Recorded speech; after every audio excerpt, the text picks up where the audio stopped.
the BLAB. Man, I'm all kind of geeked out on the audio. Hey Chazelle, if you're watching me, so I'm gonna tell you how this goes. I'm locking the seats right now. Thanks for calling in. Just give me 1 second here.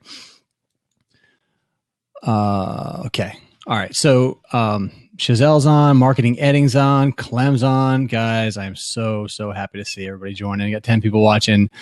Man, this is fun. So BLAB, what I've been doing for the last, I think 2 or 3 weeks now is I've been recording the BLAB for the podcast. So I will deliver content for the first 15 minutes and then I will open it up to the floor for all this beautiful discussion. Looks like Jeff is on.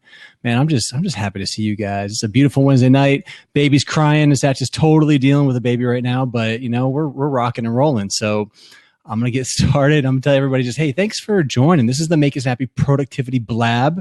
It's also the Make Us Happy Productivity Show. And today on the BLAB, I know you're super excited. I know because I am. I feel it. It's like this energy, this aura, or if you will, in the office here this morning. But we're going to talk about 3 things you can do to leverage productive work habits. So at 9 p.m., I will open up the floor for everybody to join. And it'll be like a first come, first serve. I saw that Chazelle tried to call in. So Chazelle, I will open up the floor to you for sure. And I'm just looking forward to just talking to you guys tonight and see how everybody's feeling. BLAB night. Anyway, so leveraging work productivity, all the habits that we have at work for home. What do you guys think about that? I mean, we kill it. We kill it Monday through Friday. Like I had all these productive habits that I was just so used to doing at work. And when it came to my home life, like I was a mess. My weekends were horrible. Like I didn't have good weekends. I was just so burnt out on all the great things that I've been doing at work that when it came time to going home, all I want to do was relax. I didn't want to be bothered with planning like family events or figuring out where to take the kids or, you know, what kind of work needs to be done around the house. I mean, I was home. Like I didn't have any time for any of that stuff. I just leave me alone with all that stuff. I don't want to project management my personal life. So these are like a really clear picture of my attitude when I was working in corporate America. I mean, I worked really, really long hours. All I wanted to do was just go home and chill out and not be bothered with like trying to plan my weekends. And you guys know Natch, my wife, who's been on the podcast many, many times. She is the planner. That's her life. It doesn't matter if it's work, if it's home. She was planning and she wanted to go and just, hey, what are we going to do? Well, how are we going to do it? Who's going to be there? Like all these different questions. So we went for a period of like, I don't know, 5 or 6 years, like a really, really long time when we came back to Florida.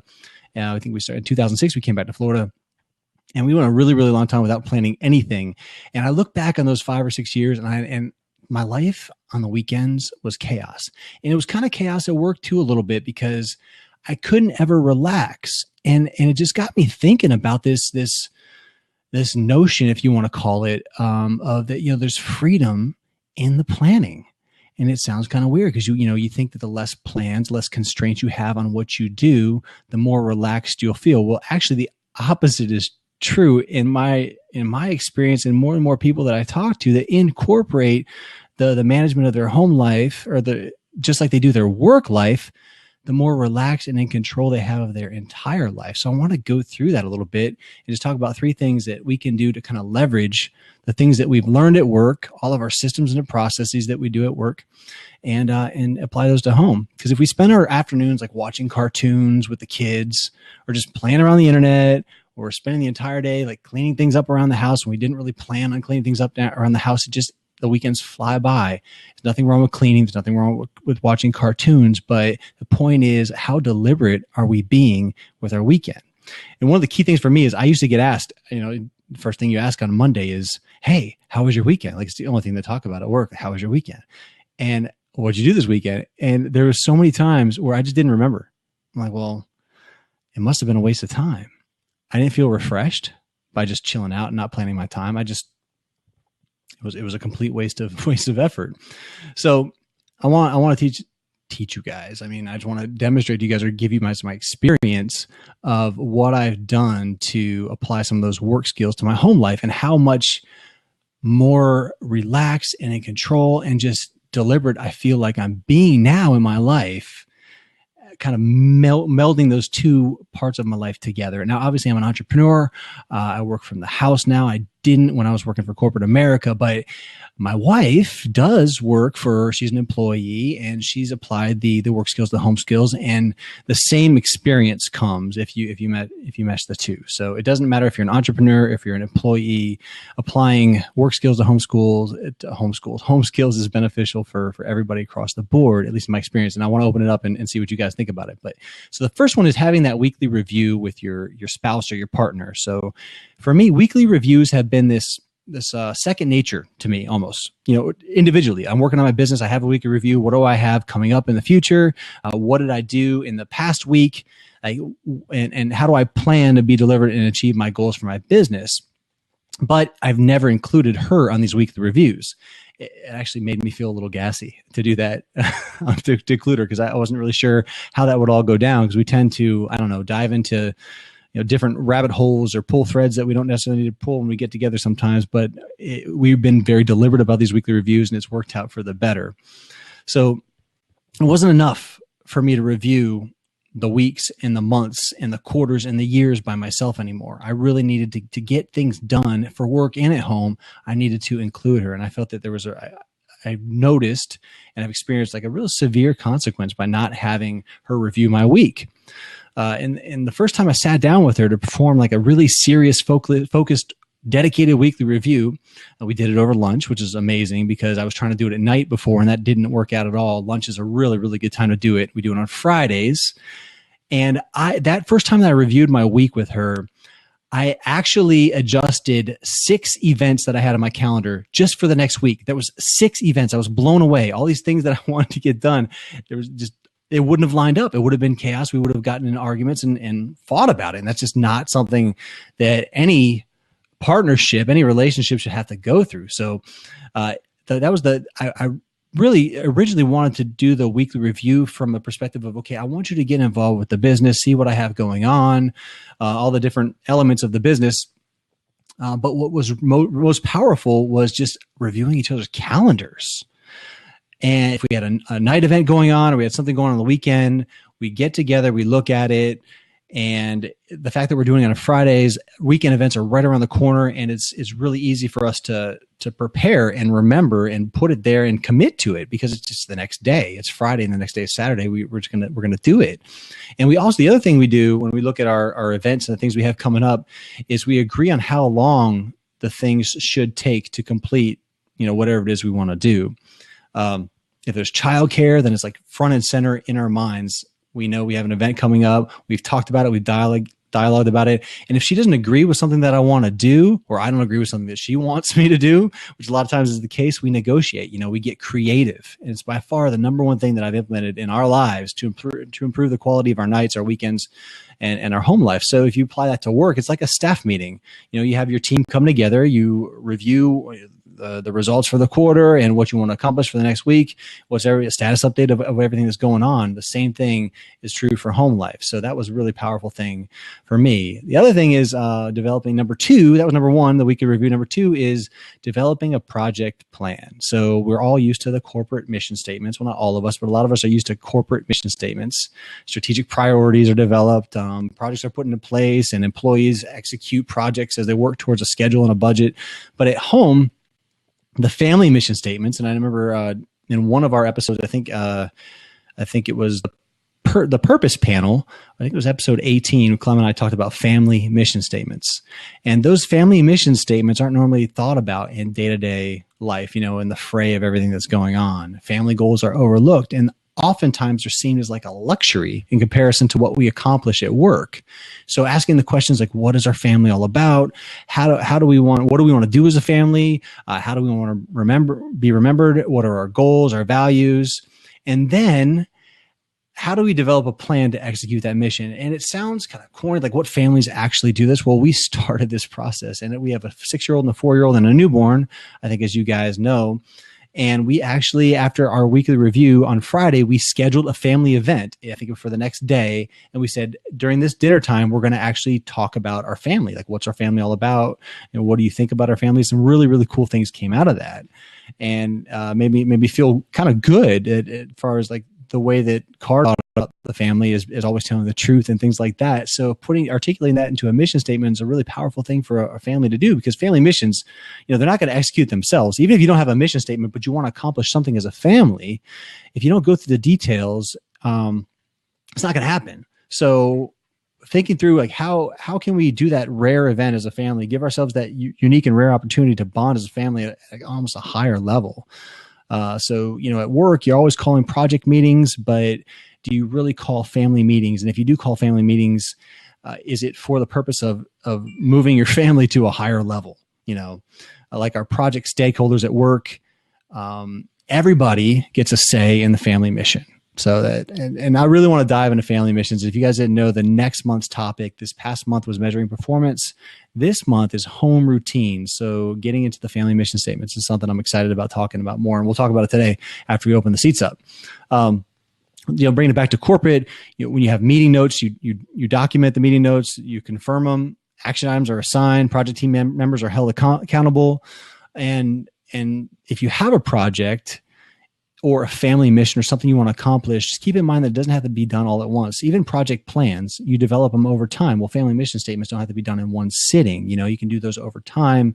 Durations vary by a number of different factors and complexity and that kind of thing. So instead of complicating the concept of a family mission, or a family project, like don't complicate it. Don't make it a big deal. It doesn't have to be this big formal work thing. I mean, it's your family, but the point is, I guess, any action is better than no action at all. So if you're trying to do a family mission or figure out your goals for where you want to take your family, you don't get it right the first, second, or third time, you're still opening your family up to this mode of rare greatness, because it's one of a kind way of living that just doesn't get thought about nowadays. It's always on the back burner. So that's step number 2. And the third step is treating your family like colleagues and customers. And this is like one of those things that it's so hard to implement. I'll just give you a couple examples. Like, would you curse your coworker out for arriving late at your meeting? Or if you're a student, I know Emily's on. If you're a student, would you cuss your classmates out? I don't know if you would or not. I know you wouldn't, Emily, but there are some students that would cuss each other out, for not pulling their weight on a project. Would you yell at your customer if they spill coffee at your workstation? I wouldn't think, if we're good business people, that we would do this on a regular basis. Maybe we'd lose it one day and freak out, but in families, it's not like that. I mean, I shouldn't say it's not like that. In families, we're more prone to have those kind of behaviors. There's other aspects of not just treating people like you'd want to be treated, but things like, would you knock on or would you just barge in your supervisor's door without knocking? Would you make agreements on work that needs to get done, or would you just have these expectations that it gets done? Would you be kind, courteous, and thoughtful? At work, hopefully we'd exemplify those sort of behaviors. At home, it's not always the case. And like I said, it's a really, really difficult piece of advice to implement with a family. But if we can get to this level, if you can get this level with your family, then you're going to be cut above the rest, and the family is going to be more effective, just treating each other with respect, just like you would at work, because they're family. So I kind of, in closing, I just wanted to open up the floor. I appreciate you guys listening. It was a little short content delivery here today, but I'm excited to see what you guys have to say about it. What positive, productive habits are you implementing at work? Maybe I didn't touch on them here as I went through the content, but maybe there's other habits that you could leverage at home.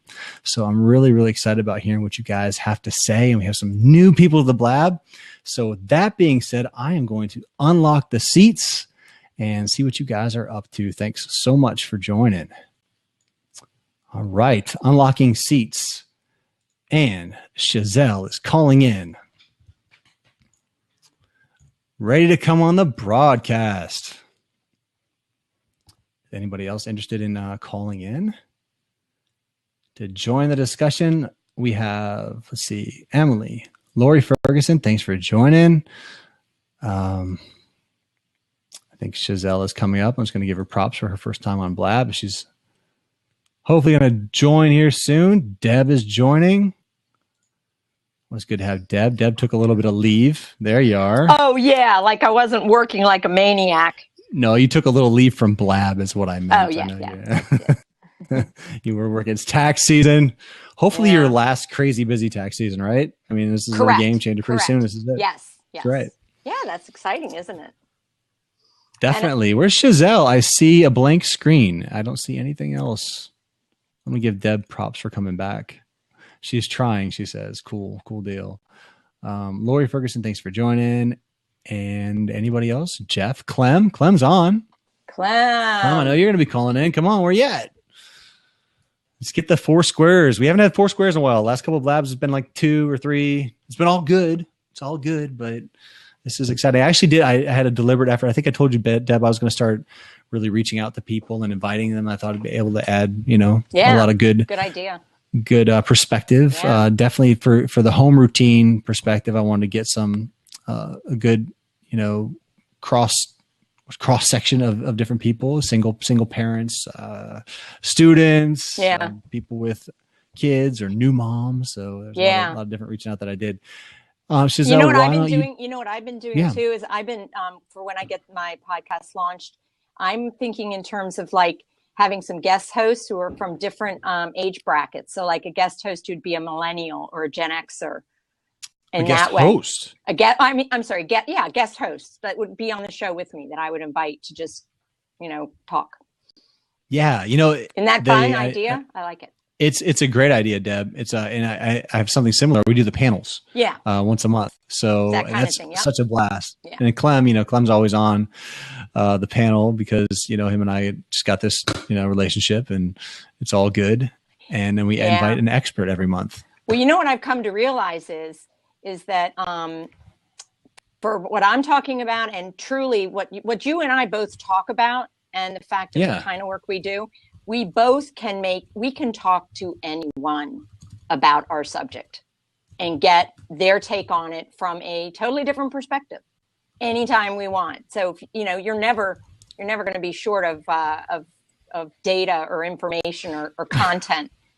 Seriously, because everybody has their own little spin on what, because part of being productive and what I do, which is talking about your money, everybody needs to know how to do it.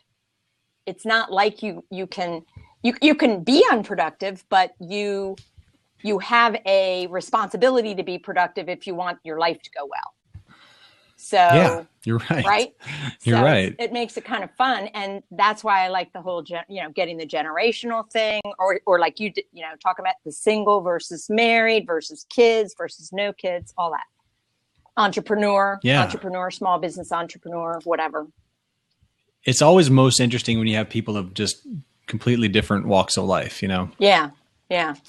It's always an interesting discussion. Like on the one that we released yesterday, the performance panel, we had Keith on, who's just complete engineer, more engineer than I am. Like he's just so in it. And I haven't. And we had Clem, the philosopher, and yeah. So it was a really cool dynamic. Saw Roy join. Good to see you, Roy. Thanks for joining. Well, I had anybody else want to call in? I had my infinite yield with Greg last week, and it was. So I've been looking forward to hearing that. Well, I just want to say, obviously I probably shouldn't share too bad because this is one of his things. Oh, and now I'm running the show.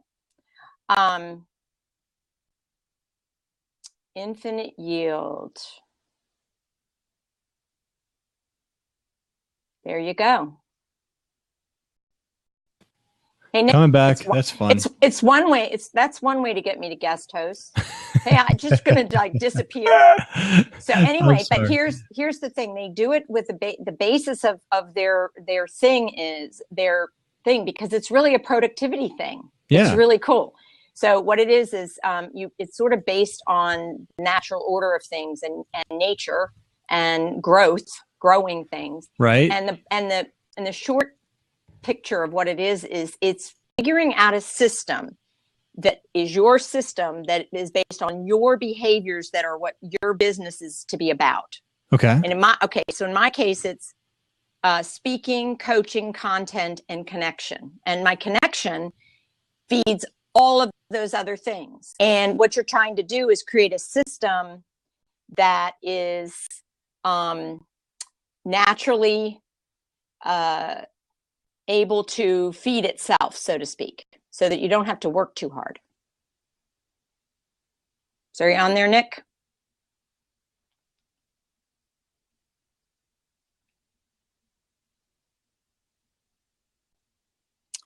And that's the second time tonight Nick has gone off air.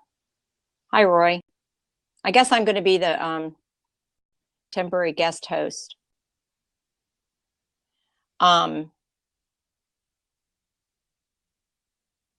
Yeah. Okay, Clem, I'm holding it down. Okay. Can you hear me, by the way, as far as, did you hear what I had to say about that infinite yield thing that I went to?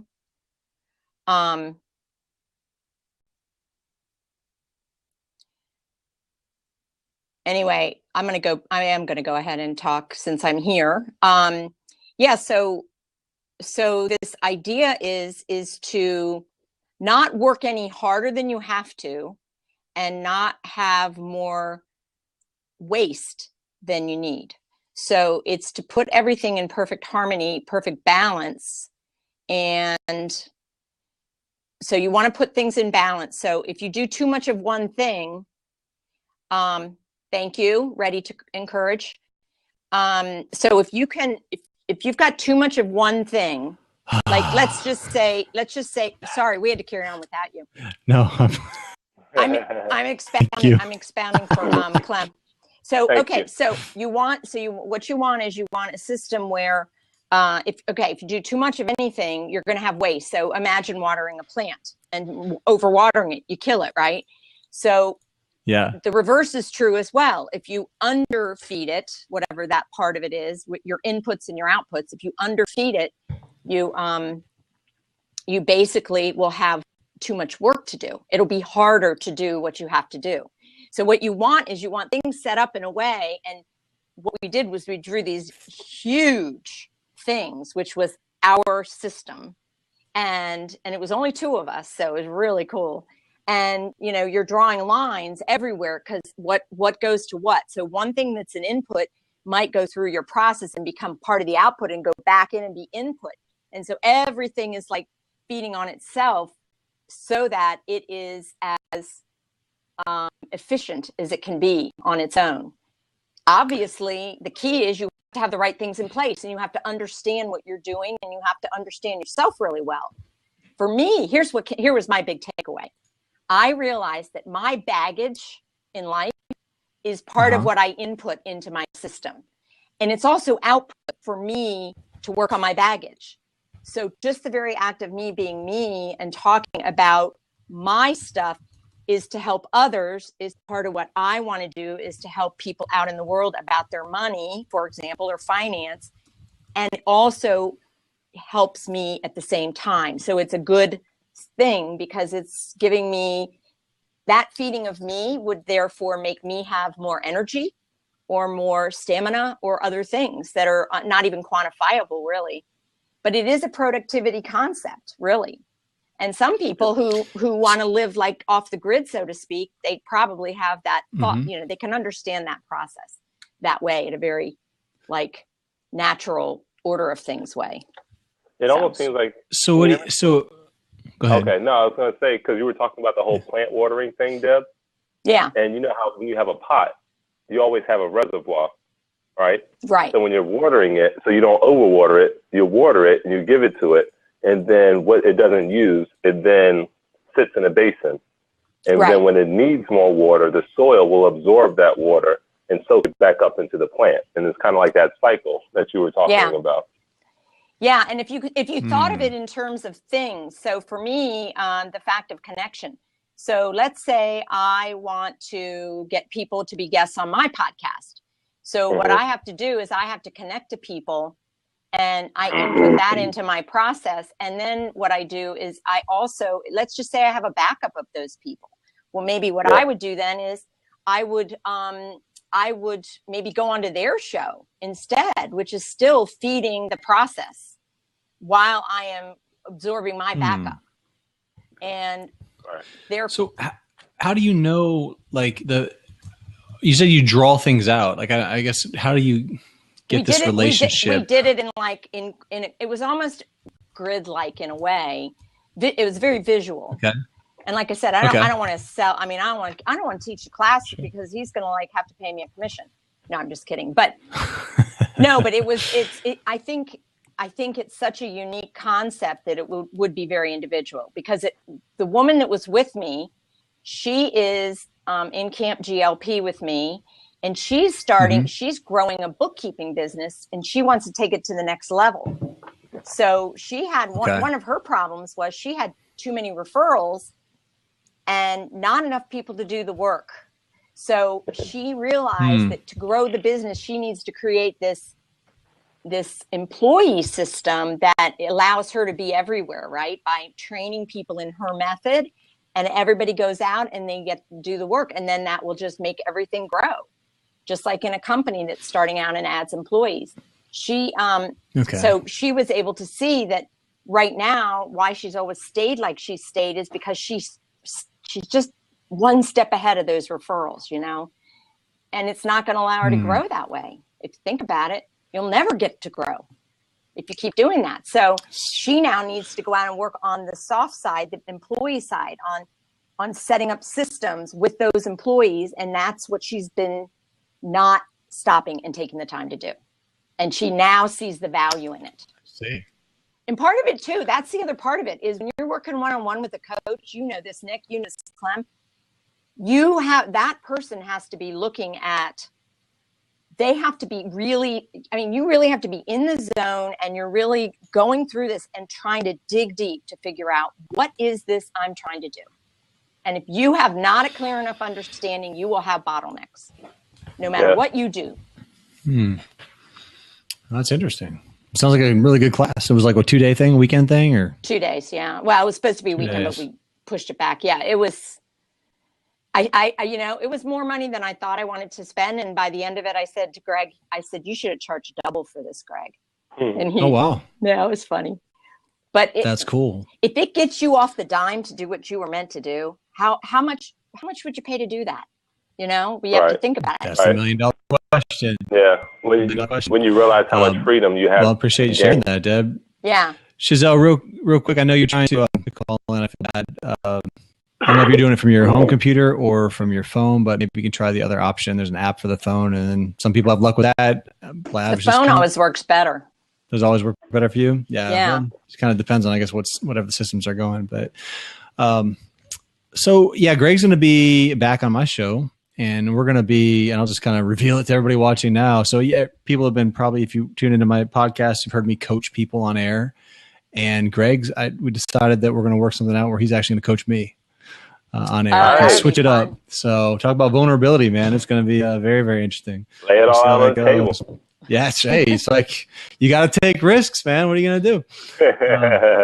So Chazelle, I feel bad that you can't join in, but if anybody else wants to call in, and Chazelle, if you want to try, another method or something, we'll give you another shot. But man, BLAB is just sometimes a squirrely little piece of software. So what do you guys think? They're not making it snapping. They're not making it snap, and not making it snap at all. So what do you guys think about the work productivity applied to the home life concept? Have you guys ever thought about that? Clem, I know you're all about the home life, so. I've thought about it, man. Definitely want to have you on to talk about that. But I was thinking about this today.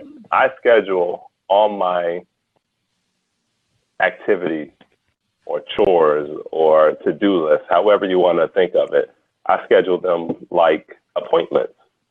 And, and I have time frames where, like I went to, excuse me, I had what was I supposed to do this morning?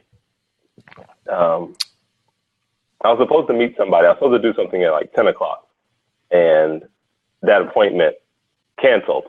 So I was like, okay, well, I needed to run by the bank to set up my business account for my company. And so I went ahead and did that in that time frame. Felt good about it, and, feeling really happy. It's just been an exciting weekend for us here in the Herod household. So then after doing that, I went over to, I was going to got a big Nike shipment in for my wife's business today. So I was really happy about that. And I was going to go buy my son's, matter of fact, here we go. This is right here. Always repping. Oh, wow. Brandon All-Star.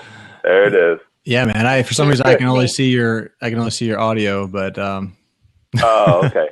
Deb can see you, which is interesting. I can see it, Clem. You saw it. You saw it. Yeah. So I was heading to, thank you. I was heading to the outlet mall to go pick up my son some socks.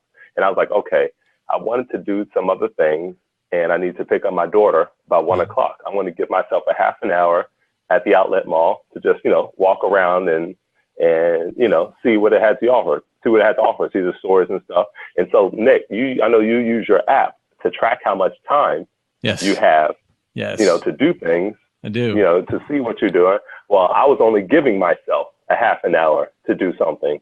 So I set the timer on my phone. That's what's up. And I gave myself a little buffer window because it's about the buffer. I don't want to be like, as soon as the half an hour is up, like, oh, I got to go. No, I gave myself an extra 5-10 minutes. So I set myself for the half an hour, gave myself a little buffer window. Now I can still make it to go pick Kinley up from school on time. Man. And I had an appointment set for 11. That's part of what it was too. I had an appointment set at 11, and they needed to push back to 2:30. And it was just somebody to come over and help me out with some consulting stuff. And so I was on the phone with a friend and talking to him, helping him get some guidance in his life and stuff like that. Yeah. And it was a very productive conversation. And so we're on the phone, and it was just my neighbor. The consulting business was, consulting appointment was with my neighbor. And so she's walking up, and I'm on the phone. I was like, hey, my 2:30 just arrived. I'm going to give you a call later. And, she was laughing because she's like, my 2:30 appointment, whatever. But it was important for me to finish up the conversation that I was having because I was engaged in it, but also understanding that she came over here to help me out. Now I have to respect her time. So, I don't want her to feel like it's, she's just an appointment, but I want to dedicate myself to respecting her time and what the information the exchange that we're about to have. So it's like treating my home life just like a business. You are the poster child for blending home and work. I gotta say, it's just one thing to you. There's no distinction at all. There's no boundaries. I love that, man. There isn't. It is like picking up my kids. That's an appointment. I never did when we had, when my kids were little. Yeah. Mine was the house where all the kids came after school and that sort of thing. And I was working from home. I think it's attitude too, if you have another way to Clem, I think you have lots of ways that you give yourself breathing room, short amounts of it, so that you can have the stamina to be able to be there. I gather that about you. You seem like a champion. I definitely try to because I don't want to feel like I'm lacking and I'm not rested and I don't have the energy because then the irritation shows on my kids will suffer, because I'll give it to everybody else.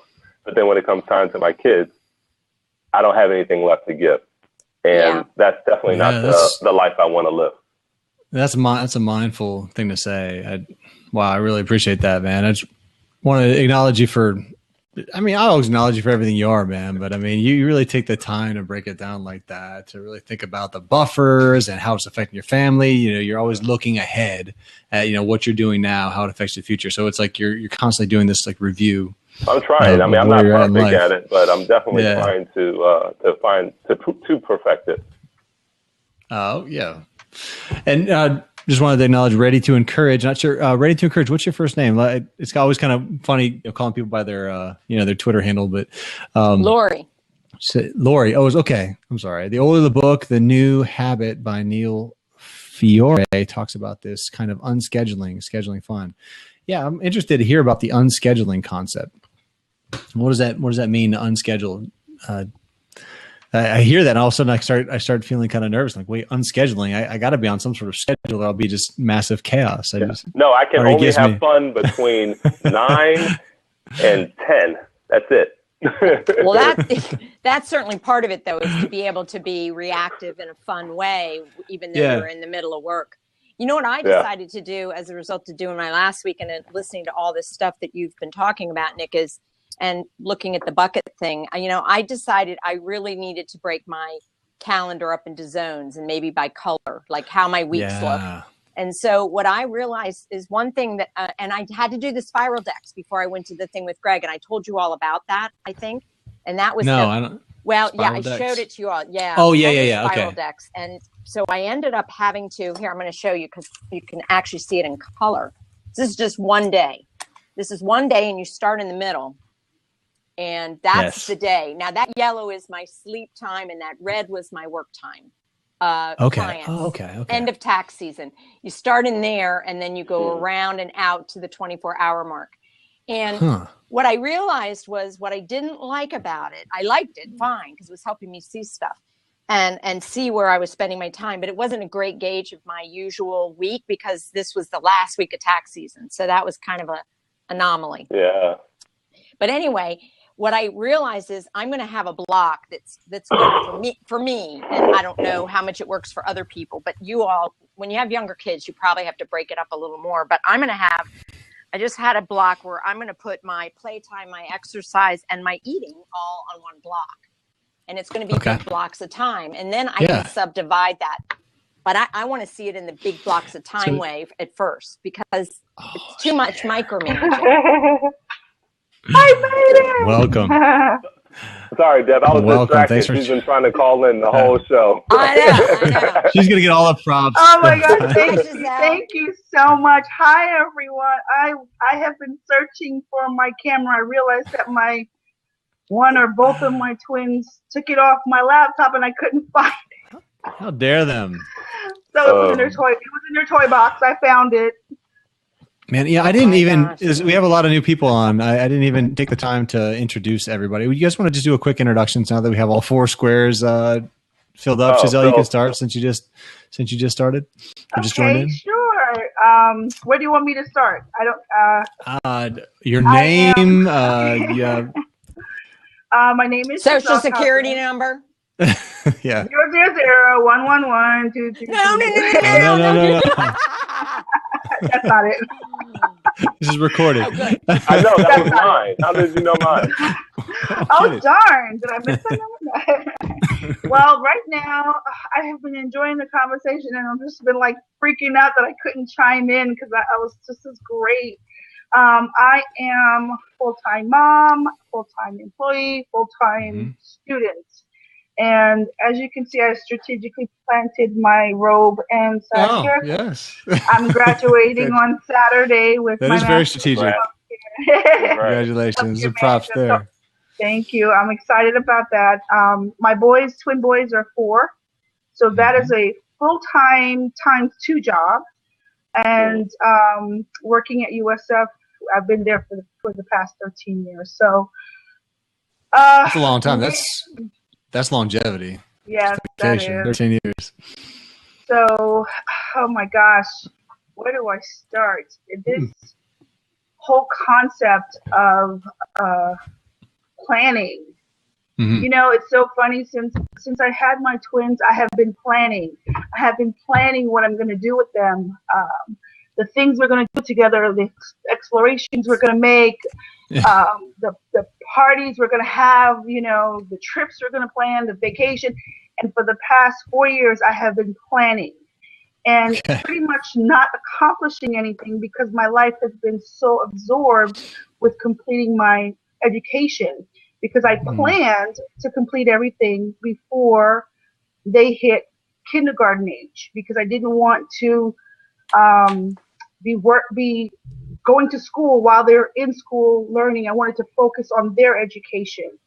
So, you know, and doing all of that planning as they got older and they started to realize that mommy's always doing something else, it almost made me feel guilty because I was like, oh my gosh, I'm taking away so much of my time from them to focus on finishing my school. You know, and I still have to work because I still have to support, you know, I'm a single mom. I still have to support these kids. And so then the other half of my brain would be like, well, you're doing this for them. This is for them. You know, you're accomplishing this goal of getting this degree, not only for you, but for them to make a better life for you and them. So that kind of, and I think we talked about this, Nick, in our sessions. We talked about me trying to balance this guilt and realizing, you know, what I can do that would make me feel more accomplished and the whole, we talked about different ideas that I can do, and for the most part, I have stepped back a little bit and balanced my homework with not taking up too much of my time. So on Saturdays, I do no homework at all. Saturdays are the boys' day. Whatever they want to do. When you say homework, you're talking about schoolwork. Schoolwork. Yes. Yeah. It's not homework. That's true. Yeah, there's good different meanings for everybody. Exactly. Yeah. So you have blocks. You have like Deborah was talking about. She's getting into blocking, and I think you guys are all in the POP group. Everybody on this that's actually on the screen right now, and you saw that I post my calendar, and you might have noticed if you've seen them that there's the blocks. Like there's a strategy block, and then there's business development block, there's coaching block, and it's just kind of how I've learned to do things. And instead of doing that, like to avoid the hyper focus thing, and then I'll take the tasks into Todoist and I'll put them with the block. And it sounds like you have a homework block that you dedicate now. Yes, I do Saturdays. No, I don't do it on Saturdays. Oh, you don't do it. I'm sorry. No, I switched my hours, so I work 4/10s now. So I work Monday through Thursday. And then I have Fridays off. I take the kids to their school, and Fridays is my homework day. And then Saturdays is my whatever they want to do day. And then Sundays is clean the house and laundry day. That sounds pretty good, though. I mean, that sounds very like a good strategy. For right now, that's why I can't wait to graduate, because I just know I'm going to have to revisit that calendar. But you're using the calendar, right? Yes. You're applying that to home life. Real quick, I want to, some of these comments are pretty funny. The productive work habits from home. Number one, stay off BLAB. Ha ha. Experience speaking. I'm not really sure what that one means, but please elaborate. And Lori says it's scheduling things in half hour bites, making sure you have fun, have your fun schedule also. Yeah, the fun schedule thing is really, really key. And if I could just touch on that real quick, I have been scheduling the one-on-one time with the boys and putting that on the calendar and being deliberate about that. And the weekly reviews that I've been doing with my wife is like we have the opportunity on Fridays now to look at those calendars and say, okay, I'd like to take the boys here. What do you think? And she'll ask questions like, well, how are you going to make that happen? Like Charlie Strange, I think you guys saw that he passed away. That he was on my podcast in episode 21. You didn't see that, Clem? Yeah, he passed away. I was really blessed to have him on the show, like literally 2 or 3 weeks before he passed. Wow. Well, just the fact that he was doing it right before he passed. I mean, it was crazy, man. It was really, really crazy because I felt this this deep need to have him on the show, and I don't know why. I gotta get him on. I gotta get him on, and he said he didn't respond. You didn't even know he was sick? Idea. Oh, no idea. Yeah, and he got on. Well, he told me. Yeah, he was having health problems before we had the interview, and then it wasn't like a week later or something like that he passed.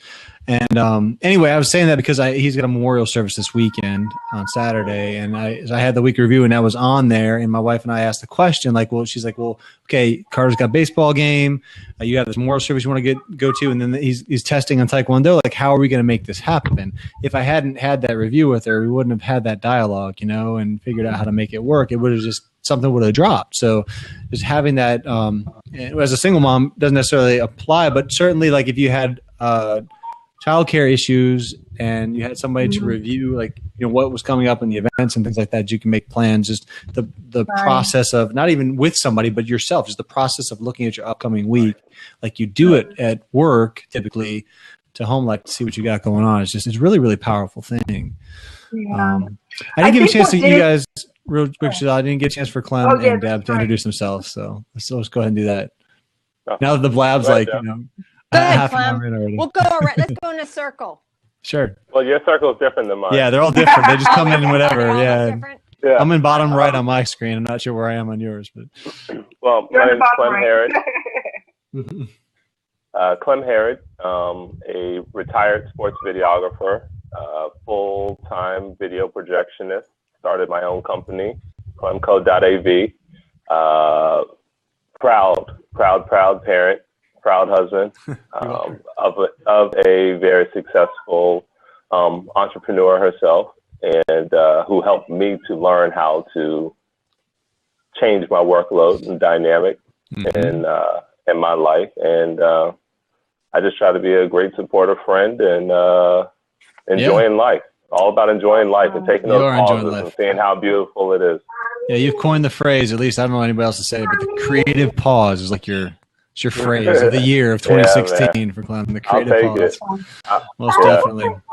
Okay. Deb?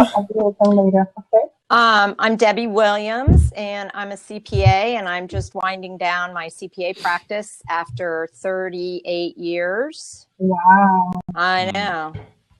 Congratulations. I'm surprised I don't look older than I do. But anyway,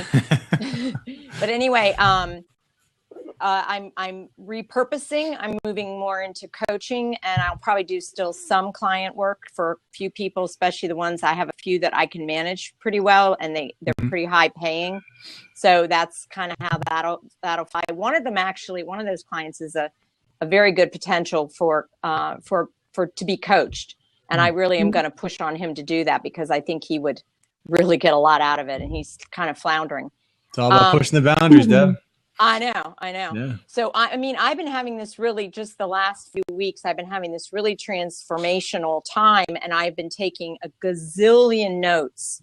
So what I realized, this is all about productivity. I realized a couple of things. One was, okay, there's different ways, and you got to figure out how to make them overlay, but there's different ways to look at your grouping. So on the one hand, you're grouping your day, you're grouping like, I'm going to do this kind of thing in this time and this kind of thing in this time. But then I got to thinking about the fact that, for me, productivity is foundational. And so I broke it up into categories. So here are my categories: financial, legal, spiritual, community, family, together, community and family, and then personal and health.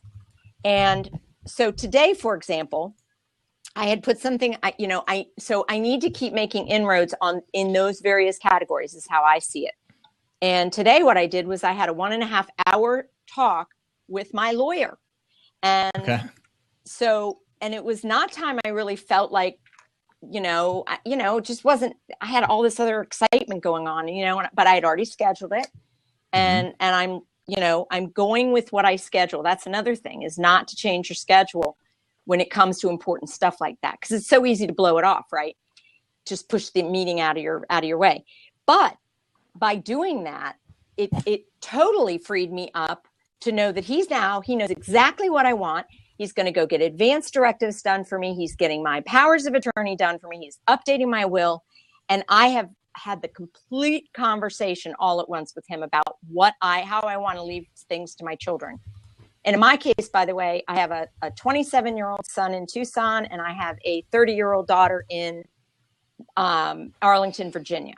And they're both pretty much on their own now. But it was really, and even that aspect of, just looking at it from a legal standpoint kind of helped me sit and think a little about what I'm trying to do here. What am I trying to create for the rest of my life? Because we have to keep having those conversations with ourselves every step of the way. I mean, almost daily. And so was meeting with your lawyer, was that like eating your frog, meeting with your lawyer? That was like something you didn't necessarily want to do? A little bit, yeah. And you know what else I did? I have a new way of doing, I have 2 lists now that I have to finish up. And one is called, this is my feel energized by and furthers my future work list. And then my don't want to do it because it's boring, stupid, or I don't have time list.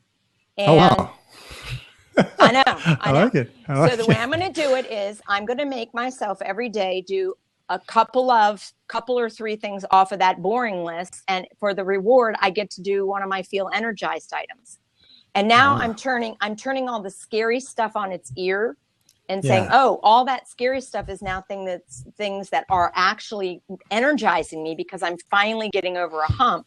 Not every day and all the time, but it's this process where if you keep practicing it, you start doing the things that are going to get you the mileage, even though they've been scary. And why are they scary? Because you've just never done it before, right? Yeah, it's the habit of doing the scary things. I was reading that that's Brian Tracy's whole thing with Eat That Frog. It's like you got to develop the skill set and the habit to do the things you don't want to do right off the bat immediately. So I love the fact that you included the reward piece there too. So you do a couple more things. I'm turning it into a reward. Yeah. It's like one of the pieces of advice I usually give when I'm talking to people that get just really distracted stuff with social media. It's like, okay, well, there's social media. If you like to be on there, it is a reward. Like you can actually block it off. There's so many different technology nowadays where you can actually just cut yourself off deliberately from social media where you can't physically access it, and then have it open up at a certain time to reward you for doing the stuff you didn't want to do. And yeah, well, you know, for me with the social media, the thing is that it is a generator of ideas and fuel and other things for me anyway. So I do have to get that reined in. You know, I have to do it not because I shouldn't be on social media, because I should be doing it so that I can have it be at the most opportune times of the day, maybe. But because it's going to take me to another place in terms of like, oh my gosh, now I have a new list. By the way, you have to be purposeful with your social media use. Purposeful, so exactly. What I do at the end of the day is I just write everything down. I write stuff on scratch pads during the day because I love the feeling of writing. And I sit down, so I do a daily check-in with myself to sort of like get all that put in where it belongs and which list. And then I can have, say, daily. What time of day do you do it? Lists. End of the day. I mean, you know, 5, 6 o'clock. Yeah. Yeah. That's my favorite time to do it too. I prefer doing that versus first thing in the morning because the whole decision fatigue concept, like if you're already making decisions on what you're going to do for that same day, I found myself getting worn out. So I always do it at the end of the day as well. Yeah. You start off with your list. You've got your list ready to go. You're ready to go for sure. Yeah. I wanted to just, before it got lost in the chat here, I haven't introduced myself. I guess maybe I did at the beginning, but I'm Nick Snap. I have a podcast called the Make It Snappy Productivity Show. Play off my last name among many, many different plays off my last name that I do pretty much constantly. And I am, I'm into productivity. I'm project manager, engineer, process improvement guy, and lively debate. Struck a chord when I saw this thing here, right here. He said, if you're not busy, you're not alive. And man, I got to tell you, like the word busy, I've been really, really deliberate to not use that because it's just like, I look at busyness and I've been thinking about it all the time. If you're too busy, then you're not, this is my opinion. I'd love to hear your thoughts on it. I got a thought. You got a new word? What's the word? There should be what word would it be? You have a new word, Clem? No, I have a new word. Please finish your thought. I was saying, if you're too busy to do things like have the BLAB or meet people that you care about for conversations or lunch, or the things like you're too busy to do the things that you want to do in life, or you're just constantly running and never having that creative pause, which is pretty much the opposite of Clem. I feel like you're not being productive. Like, yeah, you're busy, you're getting things done, but if they're not the right things, it's not productivity. It's something else. It might be efficiency, or there's another word I'm looking for. I don't know, throughput, but productivity wouldn't be how I describe it. So I'd love to hear. Maybe active is better. Yes, involved. I would have to agree with you because I was so busy or so wrapped up in I have to provide for my kids. I have to work. I have to get the schoolwork done. And what really kind of shut me down or slowed me down really was I was doing homework one night and the boys were playing and they would, Mommy, look at this. And I was like, in a minute. And finally, Rylan, he came up and grabbed my arm and he hugged my arm and looked me in the eyes with his sad puppy dog eyes. And he said, Mommy, I really miss you. And I almost fell off the chair because I was like, wow, that was my wake up call. It was like, I am missing out on more important things. This homework can wait. It's not even due till Sunday, and I'm trying to cram it all in here. And so, your kids really know how to get to you or let you realize the more important things in life. And for me, that was it. And so that calendar really came into play when I decided this is, I have to give them a day. Sometimes I give them the whole weekend simply because I need it. It's not even just for them. I need it. They're a tremendous litmus test. I mean, the kids will tell you like it is, and they don't hold back, especially when they're really, really young like that. Like they know so much more. They take so much more in than I think they do, because they'll go back like 6 months and they'll say something that I said or referred to, and I'm like, whoa, you heard that? Like you it stuck with you. Wow. So they're going to tell you like it is. And if you're not being if you're not being deliberate about the time you spend with them, or they see you being distracted, like you're on your phone, you think they don't notice, but they notice every single time. Like it's a really, really big deal. Roman mimics me. The way my mannerism, he'll put his fake phone on his ear, and he'll walk around making hand gestures like I do, and I'm just like, wow. Yeah. I know. So we talked a little bit about the weekly review. The second part, the tip that I gave was like kind of treating your family life almost as a project, like planning out just more goals as a family. Do you guys have any family goals that you want to share, or anybody in the chat? Family goals. Well, my plan at the end of the summer is to take the boys on a Disney cruise. Okay. Ooh, nice. So what we're so that's awesome. I'm planning it. I don't know.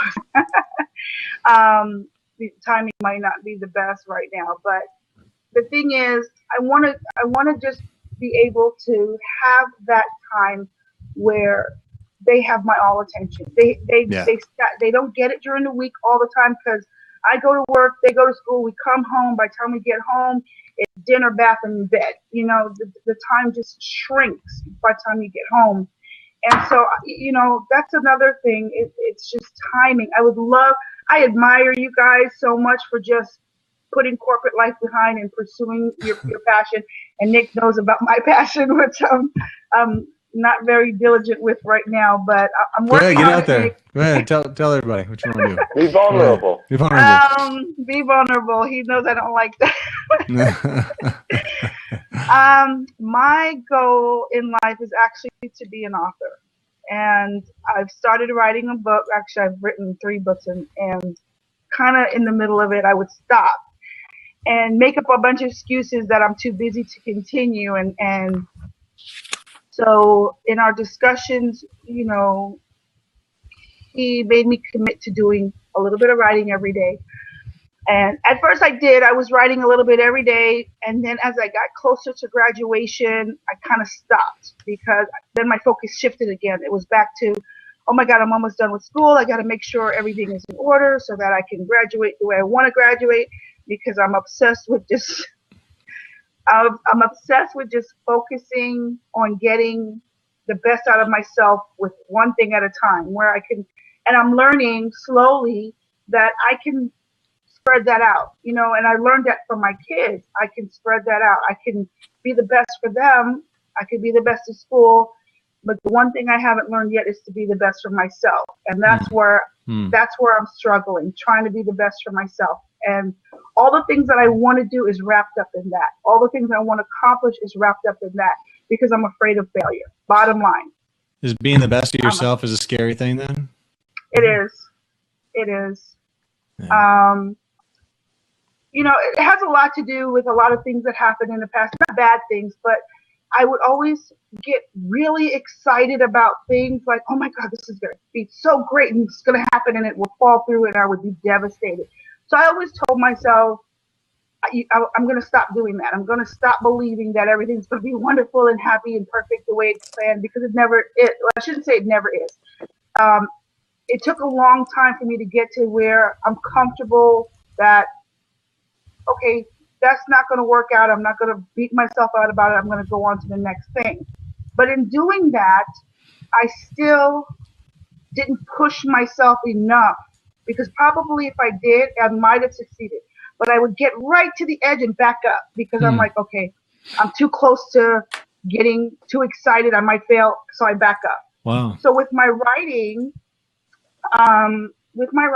it would be like I would write and I'd get really excited, like, oh, this is really good. This is really going to be a good book. And then I go back to that, Nick, nobody's going to read it. And so I'd back up again, and I'd be like, well, if nobody likes it, what if nobody buys it? What if nobody? And that just kind of messes with me, and I'm back to where I was before. So have you ever thought about where that came from in your life? I would say just a few disappointments in my life that maybe I brought on myself, or it's not even in my family life, because I've had a really good family. I mean, I grew up in the islands, you know, coconut trees and mangoes. I had a great life. I have nothing to complain about in my life. My parents are wonderful, very supportive. If I told them I wanted to be a garbage man, they would have been like, yay, go ahead, be the best garbage man you wanted to be.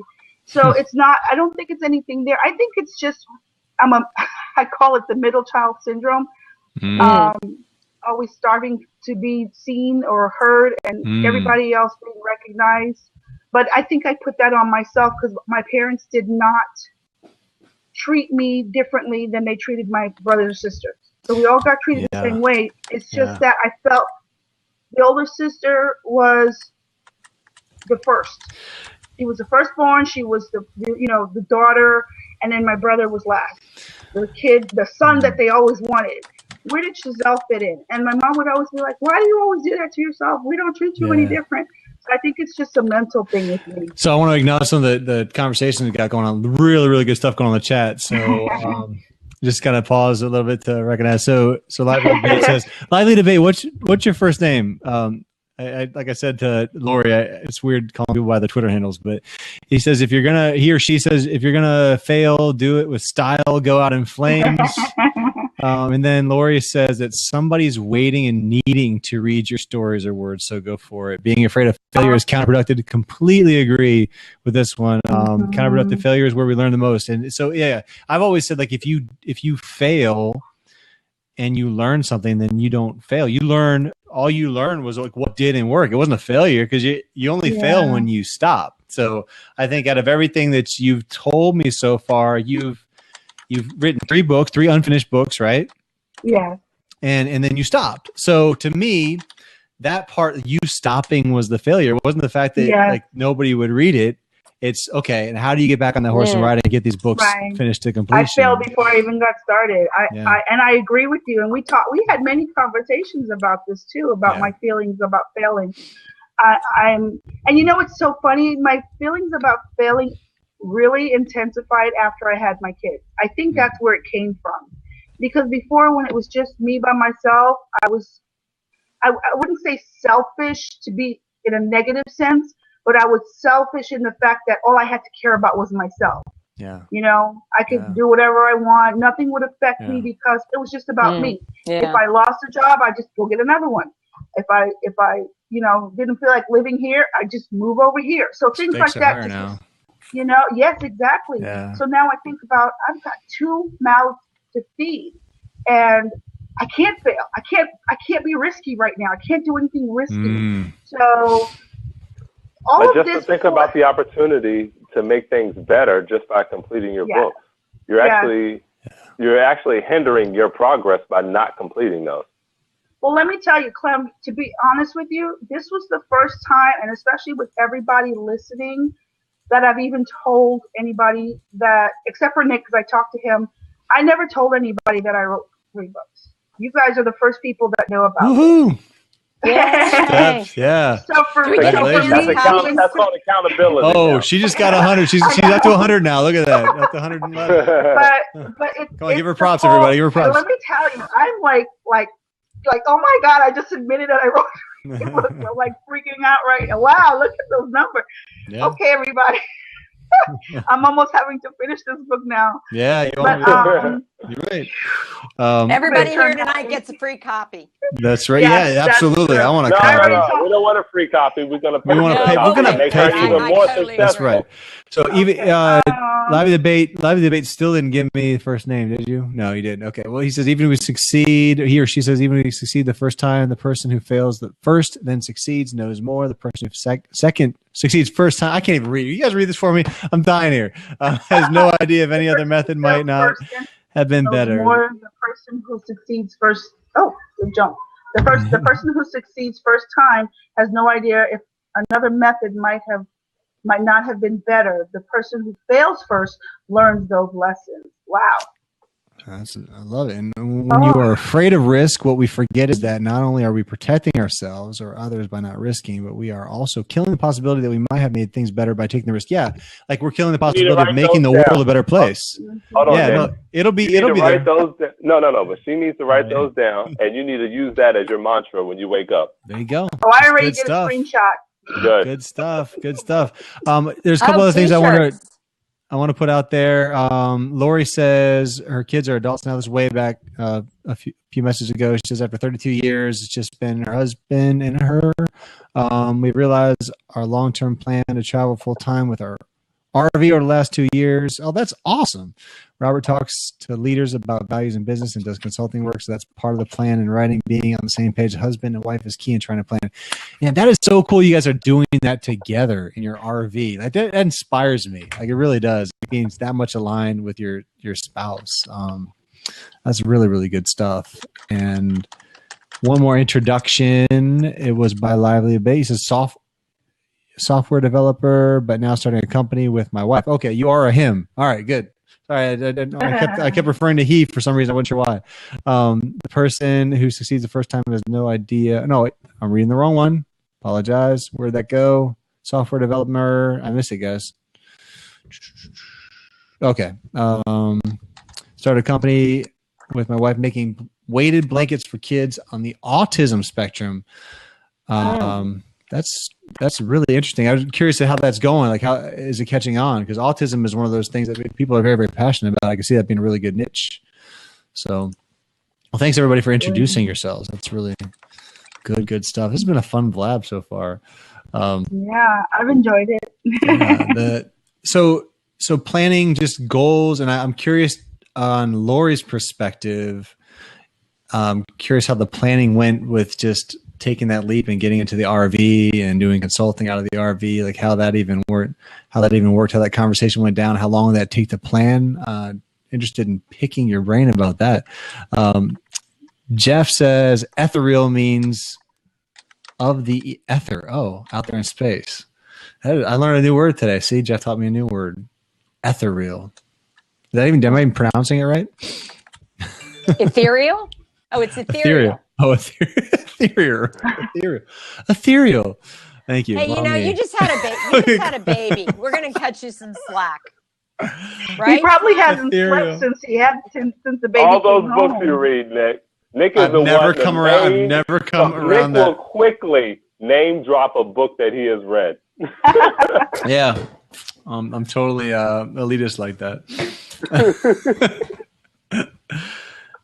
How do you say it again? Ethereal? Ethereal. You guys all knew that word. I was the only one that didn't know that word? The only one.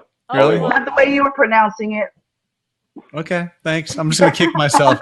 But Laura, you can join and tell us a story about the RV. I'll just kick myself. Wow. Are you sure it's RV? Are you positive it's RV? Oh, wow. Reading is an understanding. Oh, thank you, Jeff. Understanding. Well, you're probably right. Nothing more depraved than being in the depths of an ether binge. Oh, now who's quoting stuff? Who's dropping stuff now, Roy? Thank you. Hey, by the way, I had a thought too about the writing, and, please. About what came to my mind about all of this was because I've been thinking a lot about what is it that draws people to subject matter, like whatever your motive of doing it, like podcasting, whether you're doing it by writing a book, whether you're doing it by blogging, whatever. And I'm really into this concept of storytelling. And I think not because, there's certainly sometimes that people go and want to hear the bad stuff because they're I don't know, titillated or whatever they are, but you guys using all these fancy words. I want to blow my mind. But I'm an engineer, not an English major. But I think people want to hear the stories, people's real stories, because they want to know how you handled it. It's not that it's not that they're looking for you to be perfect. They want you not to be perfect, but in the way of feeling like we're all humans in the same situations. So if you can turn that around, then all of a sudden you're just bringing your gifts. You're just putting your gifts out in the world, and that's what you can do. And what's really also important, at least for me anyway, is to then learn how to say, not everybody's going to like what I have to say. And I had an occasion to deal with that this weekend about creativity. And I thought I was in safe space. And this person really was critical of me. And I really laid into her. And I said, you picked the wrong place to do this. So, but I want to learn how to be better at, because I'm going to put this stuff out there. That's what we're doing here. We're just telling it like we see it. Yeah. Yeah. It's communication. I think it is. And I think one of the things that contributes also to my fear of putting things out there that might get a negative review is social media. If you look at some of the things people write, personal things, or the backlash is so negative, so hateful, so disgusting. I can't even think of a better word, but so it takes a lot for somebody to put their feelings out, and for someone to slam it or anything like that.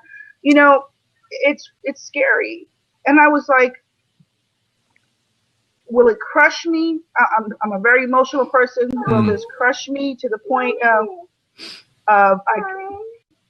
hold on a second. Giselle, you're just, you know what, Giselle, you just need to find a tribe. You need to find a different tribe.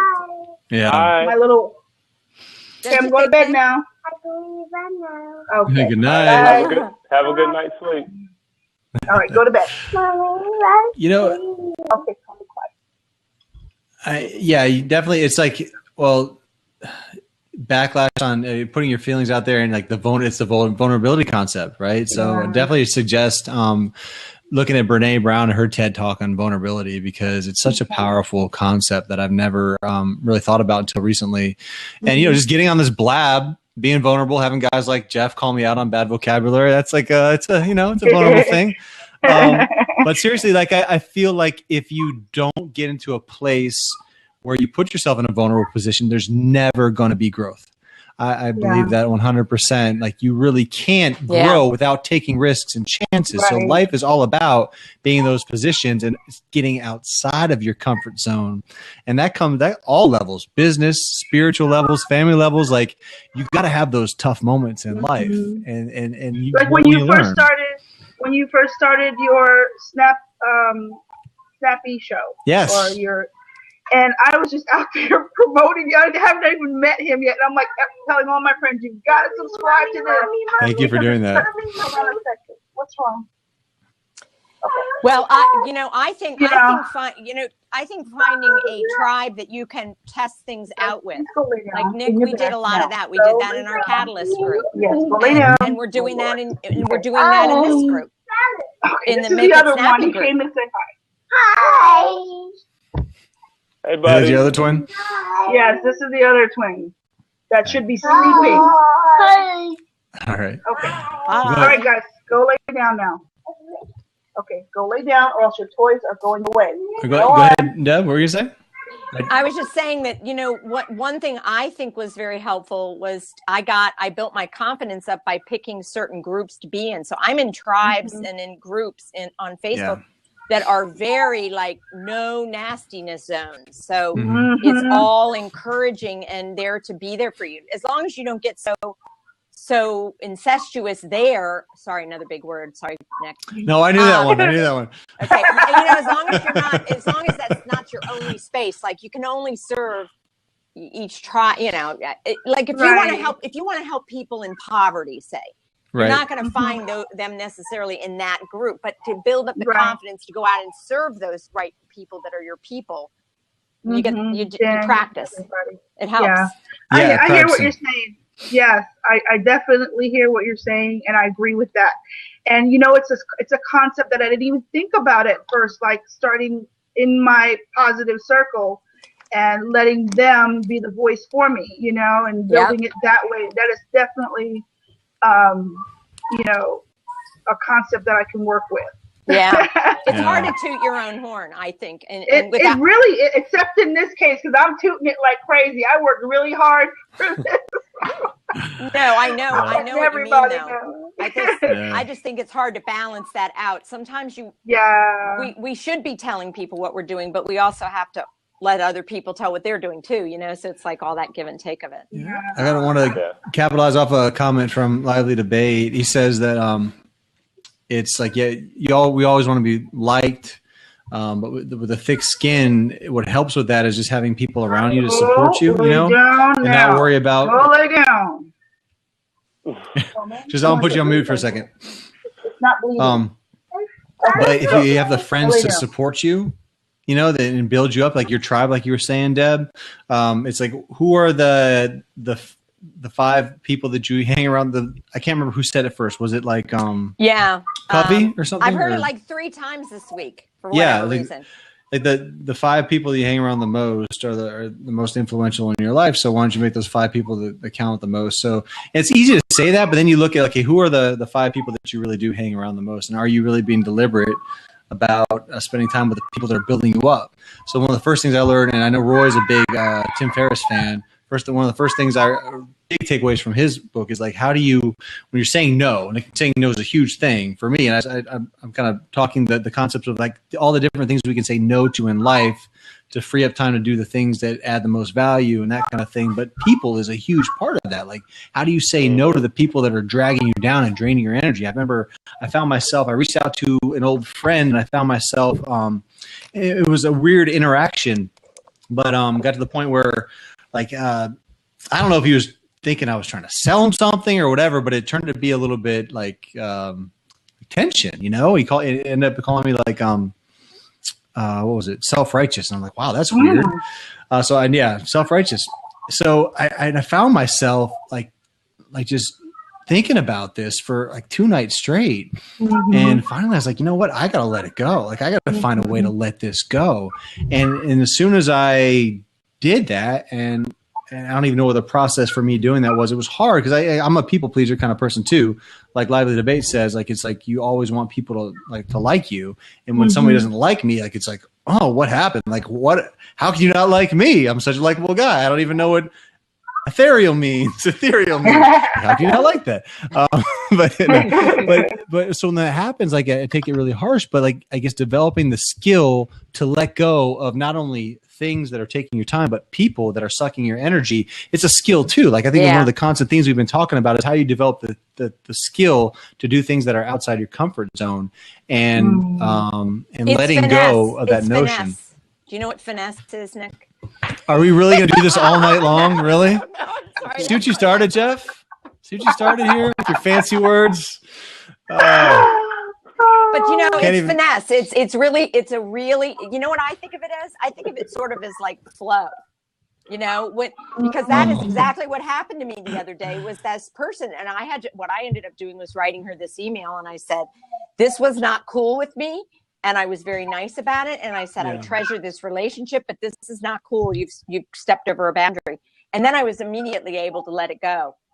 But, you know, so I think of it as like when those moments happen, like what you were doing, Nick, you know, like you got to process it and then you got to let it go as soon as you can. Yeah. And you will. You'll start doing it more and more. Habit. Like Absolutely. You were talking about before. Yeah. Got a little insight on Lori's story here. She said, we talked about doing the traveling full time even before we were married. Needed to do the corporate thing first, raise kids, etc. We knew we'd get to traveling eventually. Rob planned a speaking tour.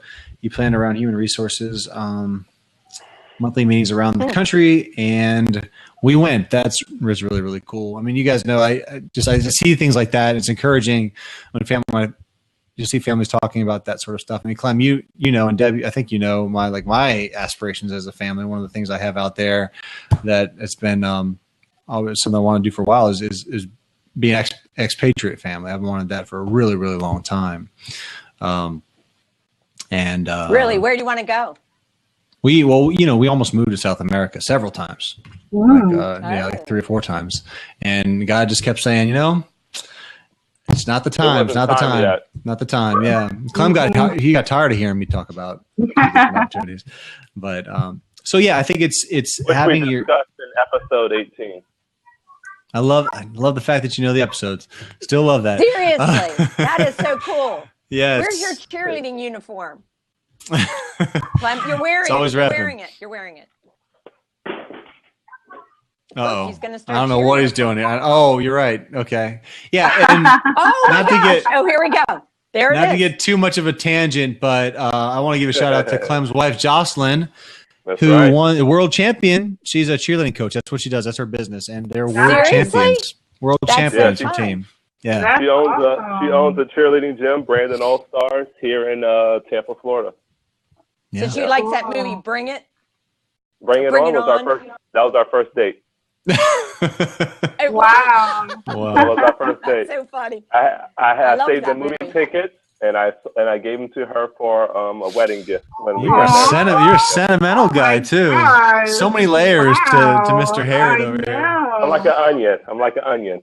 Oh man, impressive. Oh well, guys. Very impressive. I want to be respectful of everybody's time. The BLAB's only scheduled to go from 8:45 to 10. It's been an awesome BLAB. I mean, I'll go for a few more minutes and stuff like that, but I just definitely wanted to let everybody know that I want to be intentional about our time. I mean, I don't want to waste everybody's time for no reason. So that's the productivity guy in me talking. Well, I've enjoyed it, so especially since I got on late. But we got you on though. Found the webcam. That's right. So hopefully I'll be invited back now that I know where my webcam is. And so many encouraging comments and high fives. I think I'm going to start writing again just to get this book out there to you now. All right, everybody. All right, guys. Well, I don't know. Yeah, fist bump. So every Wednesday night at 8:45, I record the first 15 minutes of this BLAB. I repurpose it for like a little bonus episode of the podcast. Okay. And so if you want to hear that, it's always interesting. I mean, my show is called the Make It Snappy Productivity Show. Love to have you guys back next week. And all the new faces ready to encourage and lively debate, especially. You guys have been awesome in the chat. Love to have you guys call in. And Hector Dado One, of course, you're always you. And I love having you in the chat. And it's awesome when you get to call in too, Jeff. And you're awesome too, Nick. You're the awesome one, Nick. Oh my gosh, everybody's commenting on my right. Hector says that he says being a father of twins, he knows that the camera's going to be a new hiding place next week. I better put it away. And by the way, Jeff has 8. He's got 8, by the way, and a grandkid. What? So yeah, his name is not Hectic Dad for no reason. So kudos to you. Wow. For sure. A unique one, I got grades right here popping out from my 4-year-old. Just like I'm too young for that. Yeah, that's awesome. But I will write. Thank you. Ready to encourage. I will write. I promise. You all know that I'm doing it now. You must. Yes. Yeah, my parents don't even know. Isn't that terrible? My parents don't even know. So let me tell you, this was a huge step for me. It's like an alcoholic admitting that they're an alcoholic. This is big because I haven't told. I mean, besides, this is my best friend now. I don't even know if I told my best friend. So wow. Well, yeah. So next BLAB, Giselle, are you going to give us a little excerpt, a little paragraph? Sure, absolutely. Read a paragraph. Well, that's a good challenge, right? All right. So everybody, stay tuned for that. Oh my God, how exciting! Yes, we're excited. Thank you. All right, let me go get these twins to bed because it's way past their bedtime. I have enjoyed myself. Thank you, everyone. Thank you, Nick. Thank You've you. been a God blessing in my life. So good luck with you all. All right. Bye. All right, guys. Nice blabbing with you. We will see you next week. Night, all. Night. Have a good week. You too. Night, Clem.